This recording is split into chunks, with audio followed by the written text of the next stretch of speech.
ሌየር ላይ ቀጣይ ኤዲቲንግ አንሰራ ምን ያስፈልገናል? ብሌሚሽ ሪሙቭ ያደረግንበትንና ኦሪጂናል ፋይሉን መርጅ አድርገን ሌላ ኮፒ ስለሚያስፈልገን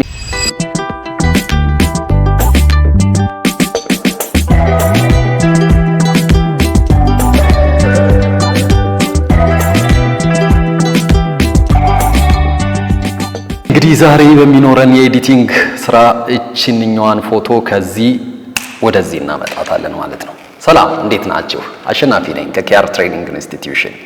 ዛሬ ይዤላችሁ የቀረብኩት ቢዩቲ ሪተች የምንለው ነው። ይህ ቢዩቲ ሪተች በፍሪኩዌንሲ ሰፓሬሽን የሚሰራ ነው። እንግዲህ ቢዩቲ ሪተች በተለምዶ በተለያየ መንገድ ይሰራል።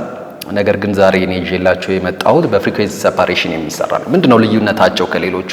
በሌሎቹ ሜቶዶች ሪተች በምንሰራ ሰዓት የሰውየውን ማንነት ወይም ናቹራል ሉኩን የመቀየር ባህሪ ስላለው አርቲፊሻል የመምሰል ባህሪ ወይም ደግሞ ልክ ይሄ የተወለወለ የመምሰል ባህሪ ያለው።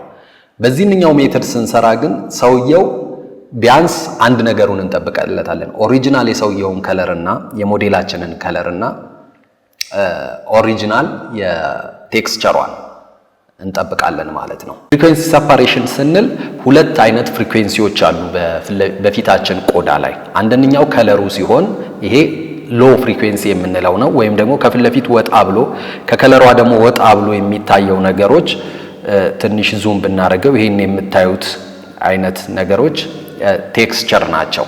ቴክስቸር የፊቷ ቴክስቸር ነው። እሱን ሃይ ፍሪኩዌንሲ እንለዋለን። ስለዚህ መጀመሪያ የምናደርገው ሃይ ፍሪኩዌንሲውን እና ሎ ፍሪኩዌንሲውን ሰፓሬት አድርገን እያንዳንዳቸውን የራሳቸውን ይዞታ ይዘው ኤዲት የማድረግ ስራ ነው የምንሰራው ማለት ነው። እዛ ጋር ከመሄዳችን በፊት ግን መረሳት የሌለበት ነገር ቀድሞ ብሌሚሽ ሪሙቫል የምንለው ወይም ደግሞ አላስፈላጊ በጊዜያዊነት የወጣ ፊት ላይ የሚወጡ አላስፈላጊ ነገሮችን እንደ ብጉር ሊሆን ይችላል እንደዚህ አይነት ነገሮች መወገድ መቻል አለባቸው። ያንን የማናደርግ ከሆነ እላዩ ላይ የሆነ ሌላ ገጽታ ይዞ ይቀርብብናል ማለት ነው። ይሄን ብሌሚሽ ሪሙቫል እንለዋለን በፎቶ ቋንቋ። እዚህ ጋር ግን መጠንቀቅ ያለባችሁ ብሌሚሽ ሪሙቫል ስንሰራ በዋናነት የሚሰራው በጊዜያዊነት ፊቷ ላይ የወጣ ነገር ነው። በቋሚነት ያሉ ነገሮች ለምሳሌ ይሄ በተለምዶ ማርያም የሳመችሽ ምናምን የሚባለው አይነት ነገር ካለ እሱ ፕሪዘርቭ መደረግ መቻል አለበት ወይም አለመነካት መቻል አለበት። ምክንያቱም በቋሚነት ፊቷ ላይ ስለሚቆይ ማለት ነው። ለጊዜያዊነት የወጡ ግን አላስፈላጊ ብጉሮች ሊሆኑ ይችላሉ። አንዳንድ አላስፈላጊ ነጠብጣቦችን ማስወገድ አስፈላጊ ነው። በመጀመሪያው ብሌሚሽ ሪሙቫል ሰርተን ነው ወደሚቀጥለው የምንሄደው። ብሌሚሽ ሪሙቫል ልንሰራ ስንል ሁልጊዜ የመጀመሪያው የፎቶ ሌየራችን ፕሪዘርቭ መደረግ አለበት። ኦሪጂናል ፎቶአችን ላይ ኤዲቲንግ አንሰራም። ስለዚህ ኮንትሮል ጄ በማድረግ ሌየራችንን ዱፕሊኬት እናደርገዋለን ማለት ነው። ዱፕሊኬት ካደረግን በኋላ ብሌሚሽ ሪሙቫል ብለን እንሰይመዋለን። ለምንድነው መሰየም የሚያስፈልገው? እያንዳንዱ ነገር ላይ ምን እንደሰራን አይደንቲፋይ እንድናደርግ ነው። ብሌሚሽ ሪሙቫል አሁን እዚህ ልጅ ላይ የምናየው አንዳንድ አላስፈላጊ ነጠብጣቦች እዚህ ጋር እንደምትመለከቱት አሉ። ነገር ግን በደንብ በግልጽ አልታይ ብሎ የሚያስቸግራችሁ ከሆነ ይሄ በደንብ እንዲወጣ ወደ ብላክ ኤንድ ዋይት በጊዜያዊነት ወደ ብላክ ኤንድ ዋይት መቀየር በጣም አስፈላጊ ስለሆነ እዚህ ብሌንዲንግ ሞድ ጋር ሄደን ብላክ ኤንድ ዋይት የሚለውን እናወጣና እቺን ሞር ብላክ እናደርጋታለን። ትንሽ ብርሃን ደግሞ የለዋን መለስ ሬዷን ትንሽ ሰጠት ስናደርገው እንደምታዩት ኦሪጂናሊ ከነበረው በተሻለ መንገድ ብሌሚሾቹን ወይም አላስፈላጊ ነጠብጣቦቹን መለየት እንችላለን ማለት ነው። ስለዚህ እዚህ ብሌሚሽ ሪሙቫል ላይ መመለስ አለብን። መጠንቀቅ ያለባችሁ ብላክ ኤንድ ዋይቱ ላይ ኤዲቲንግ እንዳትሰሩ ነው። ብሌሚሽ ሪሙቫል የሚለው ሰሌክት መደረግ መቻል አለበት። ከዛ እዚህ ጋር እንግዲህ ብሌሚሽ ሪሙቭ የምናደርግባቸው የተለያዩ አይነት ስፓቲሊንግ ብረሽ፣ ሂሊንግ ብረሽ እና ፓች ቱሎች አሉ። እነኚህን በሌላ ቲዩቶሪያል ይዤላችሁ እመጣለሁ ዲፈረንሳቸው ምን እንደሆነ። ለጊዜው ግን ቶሎ መስራት እንዲያመቸን ስፖት ሂሊንግ ብረሹን መርጠን እነኚህን ብሌሚሾች ሪሙቭ ማድረግ እንጀምራለን ማለት ነው።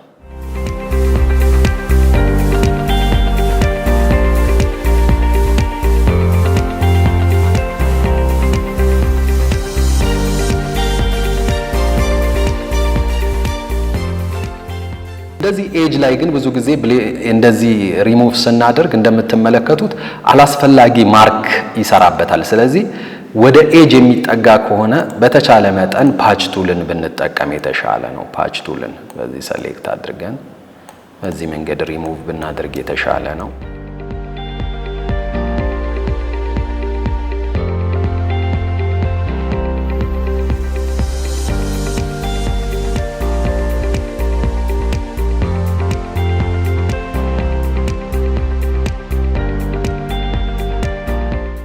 ኦኬ እንግዲህ ኦልሞስት እንደነገርኳችሁ ሞዴላችን ብዙም ፊቷ ላይ አስፈላጊ እንትን የወጣበት ስላልሆነ በቀላሉ በዚህ መልክ ሪሙቭ አድርገናል። እስቲ እንመልከተው።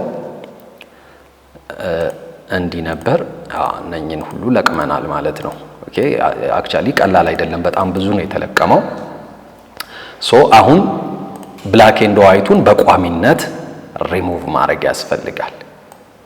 ወስዳችሁ ብላክ ኤንድ ዋይቱን ሪሙቭ ታደርጉታላችሁ ማለት ነው። ኦኬ ስለዚህ አሁን ይሄ ብሌሚሽ ሪሙቭ የተደረገው ሌየር ላይ ቀጣይ ኤዲቲንግ አንሰራም። ምን ያስፈልገናል? ብሌሚሽ ሪሙቭ ያደረግንበትንና ኦሪጂናል ፋይሉን መርጅ አድርገን ሌላ ኮፒ ስለሚያስፈልገን ያንን ለማድረግ ሁለቱን አንድ ላይ አዋህዶ ሌላ ሌየር ለመፍጠር ሺፍት ኮንትሮል አልት እና ኢን ስንነካ ኮፒ እናገኛለን ማለት ነው። እንደዚህ ሌየር 1 ብሎ ሌላ አዲስ ኮፒ ይሰጠናል። ይሄ የሁለቱ ቅልቅል ሁለቱ ተቀላቅሎ የተፈጠረ ንጹህ ይሄን በቃ ምንም ብሌሚሽም የሌለው ንጹህ ቆዳ ያለበት አንድ አገኘን ማለት ነው።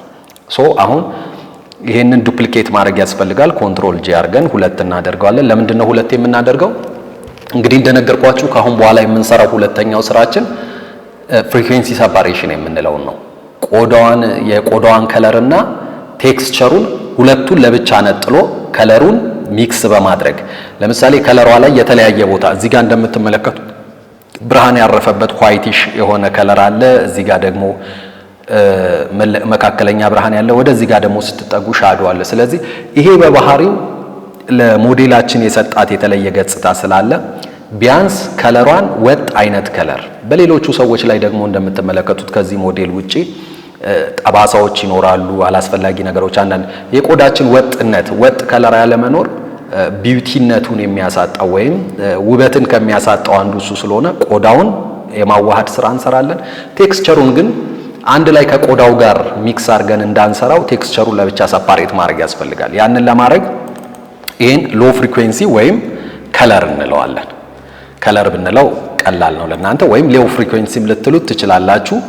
ይሄን ሃይ ፍሪኩዌንሲ ወይም ቴክስቸር ልንለው እንችላለን። አሁን ቴክስቸሩን እናጠፋና መጀመሪያ ከለሩን እንሰራለን። ኦኬ ከለሯን ሰፓሬት ለማድረግ ከቴክስቸሩ መጀመሪያ ምንድነው የምናደርገው? እዚህ ፊልተር ብለን ሄደን ብለር ጋውዥያን ብለር ብለን ይሄን ወደ 0 እናምጣውና እስቲ ቴክስቸር ከዚች ከአንዱ ቦታ ላይ ቴክስቸሩ ሰዱና ቴክስቸሩ ብለር እስኪሆን ድረስ ታረግ የራዲየስ መጠናችንን እንጨምራለን። ቴክስቸሩ ብለር ሆነ ማለት የሚቀረው የቆዳ ከለሯ ስለሚሆን ማለት ነው። ስለዚህ ስንጨምረው ኦኬ በዚህ ፎቶ ለምሳሌ 5 በቂ ነው። 5 ላይ እናደርገዋለን። ኦኬ እንላለን። እንግዲህ አሁን ከውስጥ ቴክስቸሩን ብለር ስላደረግነው ከለሩ ነው እዚህ ጋር የሰራ ነው ማለት ነው። ከለሩን አስቀርተናል ቴክስቸሩን ብለር አድርገን። ከዛ ቴክስቸሩን ግን ከዚህኛው ፎቶ ላይ ደግሞ ከለሩን ሪሙቭ አድርገን ቴክስቸሩን እናስቀራለን። ከዚህ ላይ ቴክስቸሩን ሪሙቭ አድርገን ቴክስቸሩን አስወግደን ከለሩን እንዳስቀረን ለቴክስቸሩ ደግሞ ከለሩን አስወግደን ቴክስቸሩን እናስቀራለን ማለት ነው። ያንን ለማድረግ ቴክስቸር ላይ እንሄድና ኢሜጅ አፕላይ ኢሜጅ እንልና እዚህ ጋር ሶርስ የሚለው የፎቶአችን ስም ነው መሆን ያለበት። ፎርቱት የሚል ፎቶ ስም ነው። መርጅ የሚለው ላይ ከለር እንላለን። ለምንድን ነው ከለር የምንለው? ሰፓሬት ማድረግ የምንፈልገውን ነው የምንጠቅሰው። እዚህ ጋር አሁን ከለሩን ከውስጡ አስወግደን ቴክስቸሩን ማስቀረት ስለሆነ ከለሩን ሪሙቭ እንዲያደርግልን ሌየር የሚለው ከለር እንመርጣለን። ከዛ ብሌንዲንግ ኦፕሽኑ ደግሞ ምን እንላለን? እንደነገርኳችሁ ማስወገድ ስለሆነ ሰብትራክት እንለዋለን ማለት ነው። ሰብትራክት እንለዋለን። ከለሩን ሰብትራክት አድርግልን ማለት ነው። ሰብትራክት አልነው። እንግዲህ እንደምትመለከቱት ከለሩን ሰብትራክት አድርጎ ቴክስቸሩን አስቀርቶታል ማለት ነው እዚህ ጋር። ኦኬ ታዲያ እዚህ ጋር ኦፓሲቲ 100 ነው። ያው የእይታ መጠኑን ነው ኦፓሲቲ ሜዠር የሚያደርገው። ስኬል ቱ ኦፍሴት 128 እንለዋለን። ይህንንም በቱና በ118 የምንሰራው ለምን እንደሆነ በሌላ ቪዲዮ ይዤላችሁ እመጣለሁ። እዚህ ጋር እንደምትመለከቱት የኔ ፎቶ 8 ቢት ፎቶ ነው። 16 ቢት ፎቶ ከሆነ ግን የሚሰራው ሌላ ነው፣ በሌላ አይነት ሜትድ ነው እዚህ ጋር የሚሰራው። ባለ 16 ቢትንም እንደዚሁ በሌላ ጊዜ ይዤላችሁ ቀርባለሁ እንዴት እንደሚሰራ። 8 ቢት ከሆነ ግን ፎቶአችሁ እነኚህን ቫልዩዎች ትሞላላችሁ፣ ከዛ ኦኬ እንለዋለን ማለት ነው። ኦኬ ስንለው እንግዲህ ቴክስቸሩን ከቆዳዋን አስወግዶ ቴክስቸሩን ብቻ አስቀርቷል። ነገር ግን ሞር ግሬ ሆኖ ስላለ ግሬይነቱ እንዲወገድ ብሌንዲንግ ኦፕሽናችንን ከኖርማል ወደ ሊነር ላይት ስንቀይረው ኦልሞስት ወደ ኦሪጂናል ከለሯ መጣ ማለት ነው። አሁን ቴክስቸራችን ለብቻ ነው፣ ከለሩ ለብቻ ነው። ሁለቱን ለብቻ ኤዲት ልናደርገው ነው ማለት ነው። ከዛ በፊት ግን ሁለቱን አንድ ላይ ግሩፕ እናድርገው። ሁለቱ አንድ ላይ ሲቀላቀል ማለት የሞዴላችን ሙሉ ፊቷ ላይ ያለው የከለርና የቴክስቸርን እናገኛለን ማለት ነው። ስለዚህ ያንን ለማድረግ ኮንትሮል ጂ ስናደርግ ግሩፕ ያደርጋቸዋል። ይሄ ማለት ሙሉ የሞዴላችን አሁን ይሄን ብናበራውም ብናጠፋውም ልዩነት አናይም። ልዩነት የማናይበት ትልቁ ምክንያት ሁለቱንም ነገር ስለያዘ ከለሩንም ቴክስቸሩንም ስለያዘ ማለት ነው። ኦኬ እስቲ እዚህ ጋር ግን መተን ለምሳሌ ቴክስቸሩን ብናጠፋው ይሄው ከለሩ ብለር ሆኖ ይታየናል። ኦኬ ከለሩን ብናጠፋው ደግሞ አያችሁ ቴክስቸሩ ባለው ቆዳዋ ላይ ተጨምሮ ፈጦ እናየዋለን ማለት ነው። ኦኬ ከዛ ከለር ትመርጣላችሁ። እንግዲህ በቀጣይነት ከለሩን ሚክስ የማድረግ አሁን ከለሩን የምናየው ከለሩ የተለያየ አይነት አንድ ቦታ ወጣ አንድ ቦታ ብራይት የሆነ አንድ ቦታ ደግሞ ሻዶ ያለው ምናምን አይነት ከለር ስለሆነ ከለሯን ሚክስ የማድረግ ስራ እንሰራለን። እሱን ለማድረግ ሚክሰር ብረሽ እንጠቀማለን። ሚክሰር ብረሽ ላይ ትሄዱና ሚክሰር ብረሽ የሚለውን ሰሌክት ታደርጋላችሁ። ሜቢ ኦልደር ቨርዥን ከሆነ እናንተ ሶፍትዌር እዚህ ጋር ላታገኙት ትችላላችሁ። ኦልድ ቨርዥን ላይ ያለውን እዚህ ከታች ያለው ቦታ ላይ ክሊክ አድርጋችሁ ማግኘት ትችላላችሁ። ኦኬ እንግዲህ ሚክሰር ብረሽ ስንመርጥ ሚክሰር ብረሽ እንዴት ነው የሚሰራው የሚለውን ትንሽ ላብራራላችሁና ወደሚቀጥለው እንሄዳለን። ሚክሰር ብረሽ እዚህ ጋር የምታዩት እንግዲህ የተለያየ ቫልዩዎች አሉት። እዚህ ጋር ለምሳሌ ሚክሰር ብረሻችን በከለር ቢቀመጥ ሌት ፎር ኤግዛምፕል ከዚህ እስቲ አንድ ዝም ብለን ለሙከራ ኮንትሮል አልት ኢ ኮፒ እናርግና እዚህ ላይ እንሞክርበት። ለምሳሌ ሚክስ ብናደርግ እንደዚህ አድርገን እንደምትመለከቱት እዚህ ጋር የመረጥነውን ከለር ላይዋ ላይ ሚክስ እያደረግን እየቀባን ነው ማለት ነው። ሚክስ እያደረግን እየቀባን ነው። ስለዚህ ሚክስ ስናደርግ ከለር እንዳይቀባብንና ከራሷ ከለር ምክንያቱም እንደዚህ አይነት እዚህ ጋር ከለር ካለ እዚህ ጋር ያለውን ከለር ስለሆነ ላዩ ላይ አፕላይ የሚያደርገው ከለሩ ሪሙቭ መደረግ አለበት። ትራንስፓረንት ምንም አይነት ከለር አንፈልግም። ከለሩ ከራሷ ላይ የተወሰደውን ብቻ ሚክስ እንዲያደርግ ማለት ነው። የራሷን ከለር ነው ሚክስ እንዲያደርግ የምንፈልገው። ሶ ይሄንን ለማድረግ ዊት ቫልዩያችን ወይም ዊት የምንለው እርጥብና ደረቅ ብሩሽ የምንለውን ማለት ነው። ለምሳሌ የዊት ቫልዩያችንን 100 ብናደርግ ተመልከቱ። አንዴ ድራግ ስናደርግ ረጅም ርቀት ብሩሹ የመቀባት እርጥብ ብሩሽ ስትቀቡ ያለው አይነት ቫልዩ ማለት ነው። እርጥብ ብሩሽ ስንቀባ የሚኖረውን አይነት ቫልዩ ይሰጠናል ማለት ነው። ብሩሻችንን ደግሞ ከዊትነት ወደ ድራይ ብሩሽ ብናመጣው ደግሞ ድራይ ብሩሽ ለምሳሌ የደረቀ ብሩሽ ልክ መቀባት ስትጀምሩ እዛው አቅራቢያ ብቻ ነው የሚቀባው። አያችሁ ረጅም ርቀት አይሄድም። ረጅም ርቀት ድረስ አይቀባም። ያ ደግሞ ምን ጥሩነት አለው? ለምሳሌ ግንባሯ ላይ ያለውን ብራይት ርቀት ድረስ ወስደን እዚህ ሻዶ ድረስ እንዳንቀባው ዊት ቫልዩያችን ምን ሚኒማይዝ መደረግ አለበት ማለት ነው። ሎድ የምንለው ደግሞ ከምንወስድበት ለምሳሌ እዚህ ጋር ክሊክ አድርገን ከሆነ የምንቀባው ከምንወስድበት ቦታ ላይ ምን ያህል ከለር ይወስዳል ብሩሹ ምን ያህል ከለር ለምሳሌ ብሩሻችንን ቀለም ውስጥ ነክረን እንደምናወጣው አይነት በብዛት ነው ነክረ የምታው ወይስ አነስተኛ ቀለም እንደምናጠቅሰው እንደማለት ነው። ሎድ ምን ያህል ከለር ነው ሎድ የሚያደርገው የሚለው እሱ መመጠን መቻል አለበት። ሚክስ ቫልዩ ደግሞ ሁለት ከለሮች ናቸው እንግዲህ ሚክስ ይደረጋል ስንል ለምሳሌ እዚህ ጋር ያለው ብራይት እና እዚች ጋር ያለችው ሻዶ ከሆነ ሚክስ የምናደርጋት ሁለቱን በምን ያህል መጠን ሚክስ እናድርገው ነው። በምን ያህል መጠን ይሄ ኦልሞስት ወደ ፐርፌክሽን እንዲመጣ ከፍ ያለ ቫልዩ ማግኘት አለበት። ፍሎ ደግሞ አማውንት ኦፍ ብሩሹ በአንድ ጊዜ ሲቀባ በአንድ ድምቅ አድርጎ እንዳይቀባና ፈዘዝ እያደረገ በምንፈልገው መጠን ቀስ እያለን እያደመቅን እንድንሄድ ፍሎዋችን ዝቅ ማለት መቻል አለበት ማለት ነው። ስለዚህ ነው እነኚህም ቫሊዎች በዚህ ምክንያት ነው አድ እያደረጋችሁ የምትሄዱት ማለት ነው። ለምሳሌ ዊት ቫሊያችንን እኔ ድራይ ብሩሽ ነው ቢሆን የምመርጠው 10 አደረኩኝ። ሎድ 30% ከለር ሎድ ካርገ ይበቃል። ሚክስ 90% ሚክስ ቢኖረው ፐርፌክት ነው ብዬ አስባለሁ። ፍሎዋችን ግን እሱ ብዙ ባይሆን ይመከራል። ሞስት ፕሮባብሊ ከ20 እስከ 30 ከበዛ ከ30 ባያልፍ ይመከራል። ለጊዜው እኔ 20 አላርገው። ከቻላችሁ እንደውም ረጅም ሰዓት ይወስዳል እንጂ ዝቅ አርጋችሁ ብትሰሩ የተሻለ ቫልዩ የተሻለ ውጤት ማግኘት ትችላላችሁ ማለት ነው። ኦኬ ይሄንን ካደረግን በኋላ ይሄን አንቼክ መደረጉን ማረጋገጥ ያስፈልጋል። ከዛ በኋላ ኦኬ ይሄንን ለማስተማሪያ እንትን ያልነውን ሪሙቭ እናርገውና ወደ ከለራችን እንሂድ። አሁን ከለራችንን ሚክስ ልናደርግ ነው ማለት ነው። አሁን ግንባሯ ላይ ስናይ ብዙ ጊዜ ሚክስ ስታደርጉ መጠንቀቅ ያለባችሁ ሚክስ የሚደረግበት ቦታ ላይ የከለሯ የቴክስቸሯን አቀማመጥ ተከትሎ ነው መሄድ ያለበት። ለምሳሌ እዚህ አካባቢ ስታዩ ቴክስቸሯ ወደዚህ ነው ፍሰቱ፣ እዚህ ጋር ደግሞ ስናይ ወደዚህ ነው፣ እዚህ አካባቢ ላይ ስናይ ወደዚህ ነው ማለት ነው። ስለዚህ የቴክስቸሩን አቀማመጥ እያየን ነው እንጂ ዝም ብለን አንቀባም ማለት ነው። አሁን ሚክስ ማድረግ እንጀምራለን።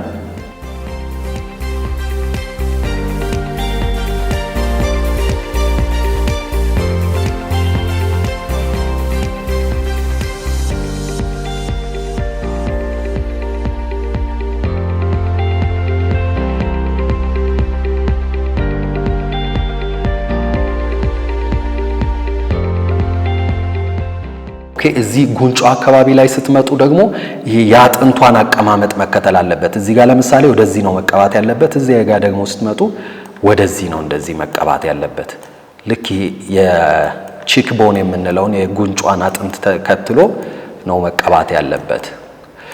አፍንጫ አካባቢ ስትቀቡ ደግሞ ብሩሻችሁን ትንሽ ጠበብ አድርጋችሁ ይሄን ዋይቲሽ የሆነውን ፓርት ይሄ ላይት ያረፈበትን የአፍንጫውን ፓርት ለብቻው፣ ከዛ ደግሞ ሻዶ ያለበትን ፓርት ለብቻው ማድረግ ያስፈልጋል። ቅርጹን ሉዝ እንዳያረግ ማለት ነው። የአፍንጫ ቅርጹን ሉዝ እንዳያረግ ማለት ነው። እስቲ የሰራነውን ግንባሯ ጋር ያለውን እስቲ ቴክስቸሩን ስናበራ አያችሁ እንዴት በጣም ፋይን የሆነ ቆዳ አያችሁ። ቴክስቸሯ ሜንቴን ተደርጓል። ከለሯ ግን ከበፊቱ እንደዚህ ዥጉርጉር ከነበረው ከለር ይልቅ ወጥነት ያለው ከለር አግኝተናል ማለት ነው። ኦኬ ይሄንን ሚክስ በማድረግ ጊዜያችሁን አልወስድም። እኔ ሚክስ ያደረኩት ፋይል አለ። ወደዚህ ስንመጣ በዚህ መልክ እኔ ሚክስ አድርጌ ሰርቼዋለሁ። እንደዚህ ሚክስ ተደርጓል። ኦልሞስት እንዲህ ስታደርጉበት ቆዳዋ ላይ በዚህ አይነት መልክ እናገኛለን ማለት ነው። ኦኬ ነገር ግን ትንሽ እንደምታዩት የፎቶ ይሄ ጉንጯ አካባቢ ፎቶ በጣም ሻዶ ይበዛዋል እና በተወሰነ ደረጃ እዚች ጋር ከርቭ ተጠቅመን ሻዶውን በተወሰነ መጠን ሪሙቭ ብናደርገው ቆንጆ ይሆናል ብዬ ስለማስብ እዚች ጋር ሄደን ከርቭ ላይ እንሂድና ትንሽ እዚህ ጋር እንግዲህ ከርቭንም ቱቶሪያል እሰራላችኋለሁ ከርቭ እንዴት እንደምትጠቀሙ። እዚህ ጋር ሻዶ ፓርት ነው፣ ይሄ ሃይላይት ፓርት ነው፣ ይሄ ሚድ ቶን የምንለው ነው። አንድ ጊዜ ዝም ብለን ሻዶ ስንቀንስ ሻዶውን ከዚህ ዝም ብለን ሪሙቭ አናረግም። ምክንያቱም በሚድ ቶን እና በሻዶ መካከል ያለውን ቢያንስ ብናስተካክል የተሻለ ነው። በጣም ከፍ አርጋችሁም ሪሙቭ እንዳታደርጉት በተወሰነ ደረጃ ብቻ ሪሙቭ ማድረግ ያስፈልጋል። ትንሽዬ ብቻ ሻዶዋን ከላዩ ላይ ሻዶ በራሱ በተወሰነ ደረጃ ውበት ስላለው ሻዶውን ሙልጭ አርጎ ማጥፋት አስፈላጊ አይደለም። ኦኬ ለኔ ይሄ በቂ ይመስለኛል። አክቹአሊ ግን ይሄ ፎቶ ፊልተር ላይ ገብቶ በደንብ ከለሩ መሰራት አለበት። እንዴት ተደርጎ የከለር አድጀስትመንት እና የብራይትነስ አድጀስትመንት እንደሚሰራ በሌላ ቱቶሪያል ይዤላችሁ እመጣለሁ። ይሄንንም ኦኬ እስቲ ምን አይነት ለውጥ እንዳደረግንባት እኔ ሞዴላችንን እንደዚህ ነበር ፎቶዋ፣ ወደዚህ መጥቷል። አክቹአሊ ትንሽ ሳየው የበዛበት ይመስላል ሪተቹ። አክቹአሊ የራሷን ቆዳ ቴክስቸር እንደጠበቀ ከለሯን እንደጠበቀ ነው፣ ግን ስቲል ሪተቹ ኤዲቲንጉ የበዛበት ስለመሰለኝ ምን ማድረግ እችላለሁ? አሁን ኦፓሲቲያችንን በተወሰነ ደረጃ መለስ ስናደርግ ናቹራል ሉክ ይኖራታል ማለት ነው። ኦኬ 70%፣ 75%፣ 78%፣ 80% ድረስ መለስ አድርገው አሁን ኦልሞስት ናቹራል ሉኩን ይዞ አለ ማለት ነው። እንግዲህ በእንደዚህ አይነት መንገድ የቆዳን ቴክስቸር እና ከለር ሰፓሬት አድርጋችሁ ቆንጆ የቢዩቲ ሪተች መስራት ትችላላችሁ። ከዚህ ባሻገር ግን ሜካፕ ያስፈልጋል። አንዳንድ ጊዜ እንደምታዩት ሞዴላችን ሜካፕ ሳትሰራን የመጣቸው፣ አንዳንድ ሰዎች ደግሞ በተለያየ አጋጣሚ ሜካፕ ሳይሰሩ ሊመጡ ይችላሉ። ከዛ ሜካፕ መስራት ቢያስፈልግ እንዴት ነው የምንሰራው የሚለውን ኔክስት ይዤላችሁ እመጣለሁ። ይህንን ቪዲዮ ከወደዳችሁት ለሌሎችም እንዲደርስ ደግሞ ለማጋራት ላይክ አድርጉ፣ ሰብስክራይብ ማድረጉ እንዳይረሳ። ባባይ ኔክስት እንገናኝ።